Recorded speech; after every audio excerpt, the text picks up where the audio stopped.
कार्तिक के महीने में 10वीं तिथि को जो तुलसी की डंडी को घी में भिगोकर अपनी कामना कर कर भगवान के सामने दिए में रखकर जला देता है, दिए की तरह उससे आरती उतार देता है, कहते हैं उसका जन्म दूसरी बार पृथ्वी पर नहीं होता, वो भगवान के गोलोक धाम में जिंदगी भर के लिए विराजमान हो जाता है। जिंदगी भर के मात्र 10वीं की तिथि के लिए, केवल 10वीं। चिड़चिड़ करता है, क्रोध करता है, गुस्सा करता है, तो महाराज शंकर भगवान का श्रंभेश्वर महादेव का नाम लेकर 31 बेलपत्र, जिस व्यक्ति को क्रोध आता है उस व्यक्ति का स्मरण कर कर आखा चावल मतलब सेगे चावल के साथ एक एक बेलपत्र 31 बेलपत्र कर कर शिव जी के शिवलिंग पर समर्पित करी जाती है, मात्र 10वीं की तिथि के लिए, केवल 10वीं, चाहे उजाला की हो चाहे अंधेरे की। कौन से महादेव का नाम लेना है? श्रंभेश्वर महादेव, शिव जी का एक चित्र का भी प्रमाण। ये चित्र कौन सा? जैसे रसोई घर में हम प्रवेश कर रहे हैं, हमने कई जगह देखा है जहां जिनके यहाँ रसोई घर बने होते हैं, उनने अन्नपूर्णा माता का फोटो जहां पर बघार लगाती है, चूल्हे में छोकती है गैस के ऊपर, मैं सामने अन्नपूर्णा जी का फोटो लगा कर रखा है। ईमानदारी से बोलो, अपनी सास का फोटो चूल्हा के ऊपर लगा के बता, अरे बोलो तो सही, अच्छा लगेगा? नहीं ना। अन्नपूर्णा का फोटो कहाँ होना चाहिए? शास्त्र कहता है अन्नपूर्णा मैया का जो चित्र है, अन्नपूर्णा मैया का जो चित्र है, अन्नपूर्णा मैया का जो फोटो है, वो जहां से अपन रसोई घर में प्रवेश करते हैं, प्रवेश करते समय अन्नपूर्णा माँ का चित्र उस सम्मुख में होना चाहिए। प्रवेश करते समय हम अन्नपूर्णा का दर्शन करके अंदर प्रवेश करें, ना कि चूल्हा जल रहा है उसके ऊपर। अन्नपूर्णा मैया का प्रवेश द्वार पर क्यों? अंदर जो भी जा रहा है, अंदर जो भोजन बनाने जा रहा है, वो अन्नपूर्णा के तुल्य है, अन्नपूर्णा। पर आज के जमाने में महाराज जी रसोई घर तो हॉल के पास में बना देते हैं, सामने टीवी चलती रहती है और बहुएं भोजन बनाती रहती है। दिन भर वो नाटक में कहीं की ना कहीं की रोटी मिलती है, तो वो जो भोजन बनाए वो भी भोजन में टीवी देख देख के बनाए, तो नाटक का सारा असर व रोटी में आ जाए, तो जो खाए वो घर में 24 घंटा रोता ही नहीं ले, 24 घंटा रोता नहीं। भोजन, भजन, धन और नारी, ये 4 पर्दे में अच्छे लगते हैं। क्या क्या? जम के बोलो। भोजन, भजन, धन और नारी, ये 4 पर्दे में अच्छे लगते हैं। भोजन करो तो पर्दे में बैठ कर करो, भोजन बनाओ तो पर्दे में बनाओ, और धन भी रखना है तो पर्दे में रखिए, तिजोरी में रखिए। और भजन करना है तो गौमुखी माला भी अपने गौमुखी के अंतर्गत होना चाहिए, भजन भी पर्दे में हो, और नारी भी।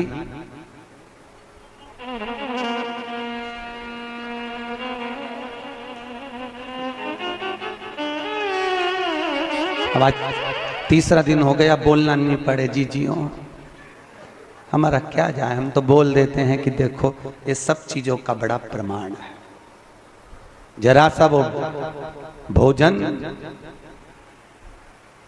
जरा सा भोजन, वो दुर्योधन ने कहा शकुनी मामा से, मामा मेरे इतने भाई मर रहे हैं और 5 पांडव नहीं मर रहे, अगर इनको मारना चाहे तो भीष्म पितामह 2 क्षण में मार दे। आखिर ये भीष्म पितामह को क्रोध क्यों नहीं आ रहा, इनको गुस्सा क्यों नहीं आ रहा? तो कहा इनको गुस्सा ना आने का कारण केवल इतना है क्योंकि भीष्म पितामह जब भोजन करने जाते हैं तो भोजन जो भीष्म पितामह करते हैं वो पर्दे में करते हैं। अगर भीष्म पितामह के भोजन पर चंडाल की दृष्टि पड़ जाए तो भीष्म पितामह को क्रोध आ जाए। तो मामा ये बताओ कि उस भीष्म पितामह के भोजन पर चंडाल की दृष्टि पड़ना है तो भीष्म पितामह तो एकांत में भोजन करते हैं, पर्दे में भोजन करते हैं, फिर मैं चंडाल कैसे भेजूं? इतने में शकुनी मामा ने कहा, भांजे तू चंडाल से कम है क्या? तेरी दृष्टि दे दे, तो तेरी दृष्टि दे।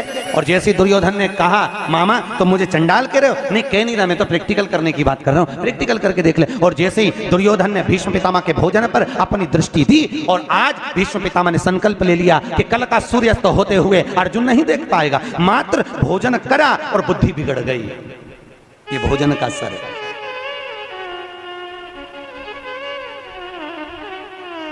शादी में, पार्टी में पति और पत्नी जब शादी में विवाह में जाते हैं तो या तो उन दोनों का झगड़ा जाते समय होता है या फिर आते समय होता है, जरूर होता है, पक्का है, बिल्कुल निश्चित।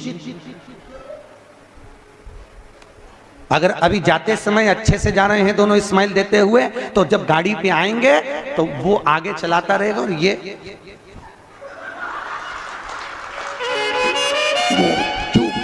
बोले आवाज तक कुछ आवाज वो बोलेगा, अरे बोल तो हुआ क्या, बस तुमसे बोल दिया ना चुपचाप चलो।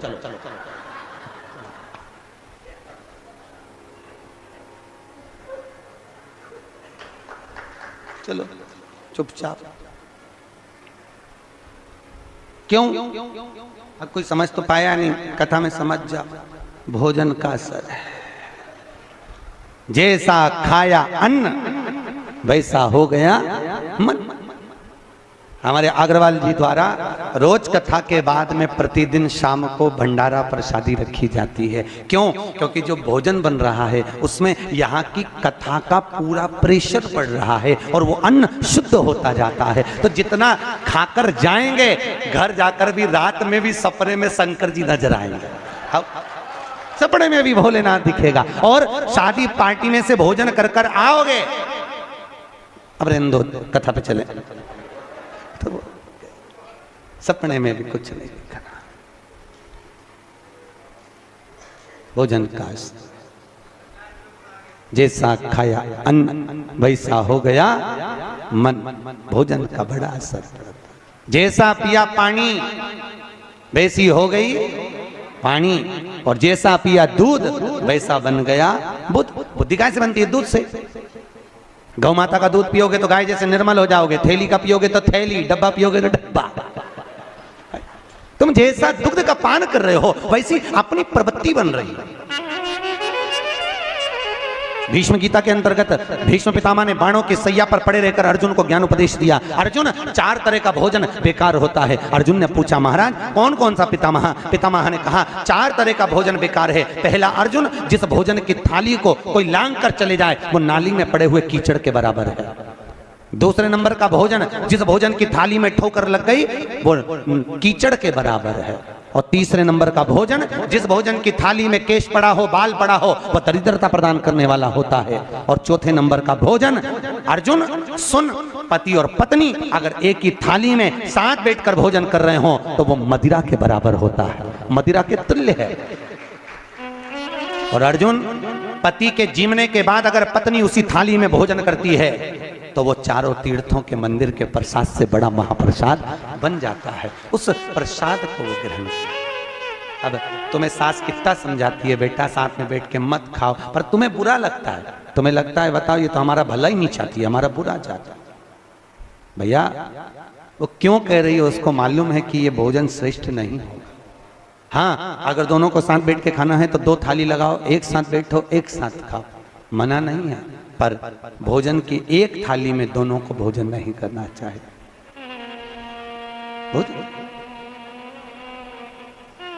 भाई हमारी प्रवृत्ति, हमारी वृत्ति,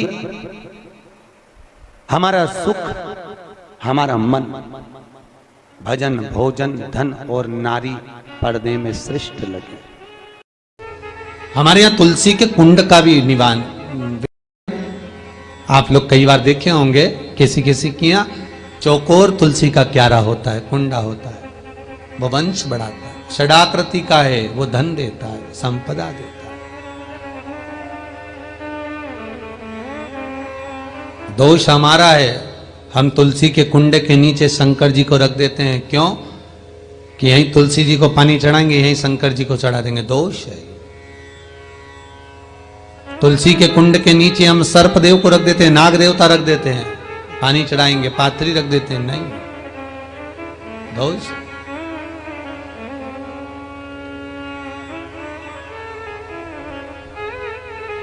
उसका दोष हम सबको, स्वयं अगर गलती करते हैं तो स्वयं को भोगना। कैसा कुंड हो, 7 तरह के कुंडों का व्याख्यान तुलसी के रूप में कहा गया है महाराज। पहला गोल, दूसरा चौकोर, तीसरा षडाकृति, चौथा त्रिवेणी, 3 कोने वाला कुंडा। शास्त्र कहता है जिसके मार्ग घर में टुकड़े हो रहे हो, घर विभाजन की ओर हो रहा हो, तो 3 कोण का कुंडा घर में रखकर पूजा करने पर परिवार एक हो जाता है। 5वां, गार्डन में बिना कुंडे का, बिना कुंड का जो तुलसी का पौधा रोपित होता है, बिना कुंड के एक बगीचा जैसा बो दिया जाता है, तुलसी तुलसी उत्पन्न हो जाती है। महाराज वहां पर संपदा तो रहती है पर चिंता बहुत रहती है, टेंशन बहुत रहता। क्यों? घर के दरवाजे के बाहर इतनी सारी बगीचे में तुलसा कर दी। कोई निकल कर जा रहा था उसने थूक दिया, कोई निकल कर जा रहा था उसने पानी डाल दिया, कोई श्वान ने, कुत्ते ने, किसी ने, बिल्ली ने गंदगी कर दी, उसका दोष आपको लगेगा। इसलिए कुंड के अंदर तुलसा का, तो वो धन तो देगा, जो तुमने बगीचे में तुलसा लगाई है, गार्डन तुलसा का करा, वो धन तो देगा, संपदा भी देगा, पर चिंता को बढ़ा देगा। 5वां,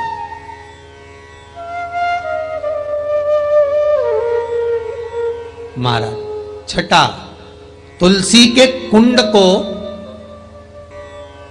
3 धार पर लटका कर रखना। कई जगह पर आपने देखा होगा तुलसी का जो कुंडा होता है उसको 3 जो तार होते हैं, 3 जो चेन होती है उस पे लटकाया जाता है। महाराज विष्णु पुराण उसका भी व्याख्यान करती है। महाराज वहां व्यक्ति के कार्य उन्नति की सीढ़ी की ओर बढ़ जाते हैं। जैसे भोजन की थाली लग गई, भोजन तैयार हो गया, बस खाने बैठे हो और थाली खसक गई, समझ लेना कि तुलसी को अधर पर लटका कर रखा है। इसलिए कार्य तो हो रहे हैं, बनने वाले हैं, 4 दिन बाद ये काम होने वाला है, 8 दिन बाद ये काम होने वाला है, लग रहा है कि इसमें इतना फल मिलेगा, लग रहा है इस व्यापार को करेंगे तो इतना फायदा हो जाएगा, सब कुछ करा, लाखों रुपए लगा भी दिए, थाली मालूम पड़े खसक गई, अधर लटका है तुलसी। 7 क्रम है तुलसी के, ये 6ठा क्रम बताया। तुलसी का 7वां क्रम,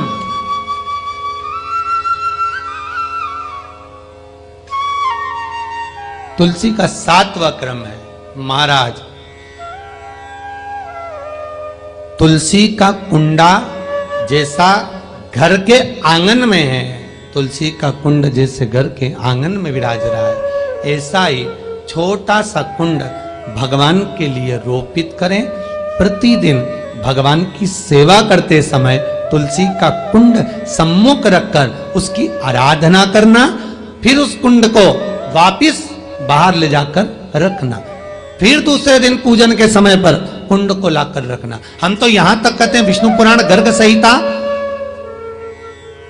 कल्याण का तुलसी अंग यहां तक वर्णन करता है कि आप पूरे साल ये नहीं कर सकते तो कम से कम कार्तिक के महीने में भगवान के सामने तुलसी का छोटा कुंड, चौकोर वाला, गोल नहीं, चौकोर कुंड लाकर भगवान के सामने रखकर छोटा सा कुंड का पूजन कर कर भगवान के साथ उस कुंड को वापस बाहर विराजमान करें, फिर कल लेकर आए, फिर विराजमान करें। आप पूरे साल नहीं कर सकते। तो चीजें हैं, पहले नंबर पर है नसीब, दूसरे नंबर पर बदनसीब और तीसरे नंबर पर खुश नसीब। जो भी परमात्मा ने आपको दिया वो आपका नसीब है, और परमात्मा ने जो दिया उसके बाद भी आप अगर संतुष्ट नहीं हो वो आपका बदनसीब है। जो मिला उससे भी हम खुश नहीं है तो ये आपकी बदनसीब है। जो मिला उसमें संतुष्टि है, समझ लो आप खुश नसीब हो, परमात्मा ने आपको। कार्तिक महीना प्रारंभ हो रहा है, मेरे शंकर भगवान के दरवाजे पर जाकर, मेरे शिव भगवान के दरवाजे पर जाकर दीपदान जरूर करो, दीप जरूर लगाओ। मंदिर में अगर कोई दिया रखा हुआ है और आप घर से इतनी बड़ी डब्बी ले गए, उसमें घी थी, बत्ती थी, माचिस थी, माचिस बत्ती और घी डब्बी में तुम लेकर चली गई, दिया लेकर नहीं गई, तुमने दूसरे के रखे हुए दिए में अपनी बत्ती लगाकर आ गई हो, तो तुम हजारों बार बत्ती लगाना, जिसका दिया था उसी के खाते में वो दीप दान जाएगा, तुम्हारे खाते। जब मौका मिल जाए, लगे आपको कि लक्ष्मी की कमी है, कमल गट्टा पानी में डालकर या कमल गट्टा शिव जी पे चढ़ाकर उसका पानी चढ़ा दो। जल चढ़ाते रहिए। हां, बीच बीच में अगर ज्यादा तकलीफ आए तो चंदन, लाल चंदन उसमें डालकर चढ़ाओ। लक्ष्मी की कमी आए, कमल गट्टा डालकर चढ़ाओ। रोग ज्यादा घेर रहा हो तो काली तिल चढ़ाकर चढ़ाओ। और ज्यादा तकलीफ बीच में आ रही हो तो शमी पत्र चढ़ाने के बाद फिर जल चढ़ाओ।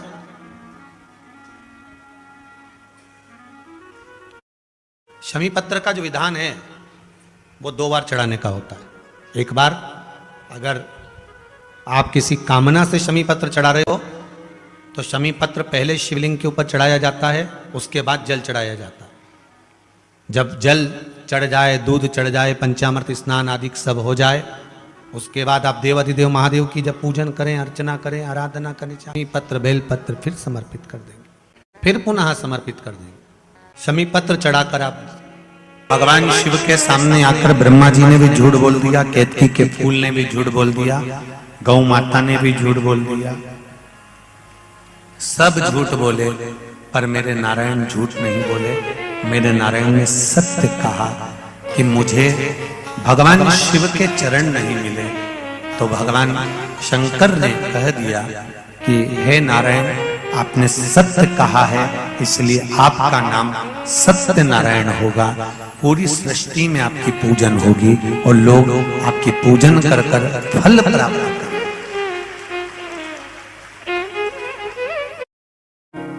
गौ माता ने झूठ बोला, इसलिए गौ माता से कहा तेरा पूरा शरीर पूजा जाएगा पर तेरा मुख अपूज्य होगा। केतकी के फूल ने झूठ बोला तो कह दिया भगवान शंकर ने, हे केतकी के फूल सारे देवताओं पर चढ़ेगा पर शंकर भगवान पर कभी नहीं चढ़ेगा। शिव पर अगर केतकी का फूल अनजाने में भी चढ़ जाता है तो 1000 गौ हत्या के बराबर दोष हो जाता, तो मुझ पर नहीं चढ़ेगा। ब्रह्मा जी ने झूठ बोला तो उनका सिर कटा, कटा हुआ सिर बट का पेड़ बना। भगवान ने उसका स्मरण कराया। शिव जी का नाम बटकेश्वर महादेव। व्यक्ति के जीवन में जब कर्जा बढ़ता है, कहीं कोई व्यक्ति को धन दिया, पैसा दिया और वो पैसा लौट कर नहीं आता, तब बटकेश्वर महादेव का पूजन किया जाता। कोई व्यापारी धन खाकर भग गया, पैसा खाकर लेकर भग गया, नहीं दे रहा है, कहीं कर्जा बढ़ते चले जा रहा है, तब बटकेश्वर महादेव का पूजन किया जाता है। महादेव का स्मरण हम तो आपसे भी कहेंगे, अगर आपको कभी ऐसा लगता है कि हमारा धन नहीं आ रहा है या पैसा अटक गया है, तो बड़ के पेड़ के नीचे अगर कोई शिव जी का मंदिर हो या बट वृक्ष के नीचे शिव मंदिर ना भी हो, बड़ का पेड़ भी अगर कहीं हो, तो 1 लोटा जल बटकेश्वर महादेव के नाम से आप चढ़ाना प्रारंभ करो और बाबा से निवेदन करो, शिव कृपा अवश्य होगी और वो धन अपना वापिस अवश्य प्राप्त होगा। बटकेश्वर महादेव लक्ष्मी को वापिस लेकर आते हैं। ये बटकेश्वर महादेव का कर्म करो, फल उस परमात्मा पर छोड़ो। गरीब बड़ा है, उसके पास खाने तक के लाले पड़ रहे हैं, तो हम उनसे शिवालय का दीपदान हम आप लोगों से भी कहेंगे, कभी एक बार प्रैक्टिकल करो। 1 वर्ष का कोई भिक्षा मांगने वाला भी है ना, बहुत दरिद्रता उसकी जिंदगी में है, बहुत गरीब बड़ा है, उसके पास खाने तक के लाले पड़ रहे हैं, तो हम उनसे एक निवेदन करेंगे कि प्रयास, ये 7 जगह हैं जहां पर कभी एक जगह का नियम बना लो, या तो बेलपत्री के पेड़ के नीचे, या शमी के वृक्ष के नीचे, या पीपल के वृक्ष के नीचे, या आंवले के वृक्ष के नीचे, या बट वृक्ष के नीचे, या शंकर भगवान के शिवालय में, या अपने घर के दरवाजे के बाहर। ये 7 स्थान हैं, इसमें से कोई एक स्थान आप चुन लो। एक दिन भी नागा नहीं होना चाहिए, एक दिन भी कैंसिल नहीं होना चाहिए, एक दिन भी उसमें कहीं अड़चन नहीं आना चाहिए। एक वर्ष ये 7 स्थान में से कोई एक स्थान पर 1 वर्ष तक रोज शाम के समय प्रदोष काल में दिया लगाना चालू करो। भले वो दिया 2 मिनट जले, पर प्रदोष काल में अगर तुमने एक जगह का भी नियम ले लिया 1 साल का, फिर हमको बताना कि मेरे कुबेरेश्वर बाबा ने तुम्हारे घर में संपदा की कमी तो नहीं रखी।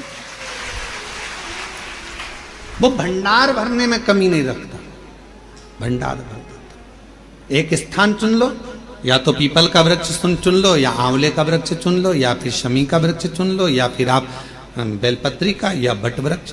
वहां नहीं जा सकते तो शिवालय चुन लो, शंकर का मंदिर। वहां भी नहीं जा सकते तो अपने घर के दरवाजे के बाहर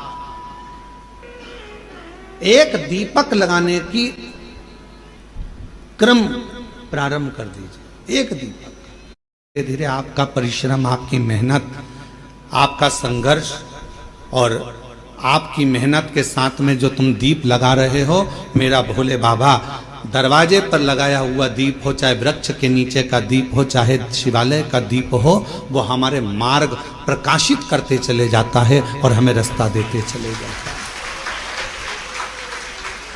7 स्थान में से कोई सा भी एक स्थान चुन लो कि 1 साल तक मैं यहां दिया लगाऊंगी। 1 वर्ष आपके दुख परमात्मा की चौखट पर दीप जलाने से, या अपने घर के बाहर दीप जलाने से, या पंच वृक्ष के नीचे दीप जलाने से दुख धीरे धीरे समाप्त हो ही जाता है। दीप लगाओगे तो मन की बात भगवान से कहोगे, दीप लगाओगे तो मन की बात भगवान से कहोगे।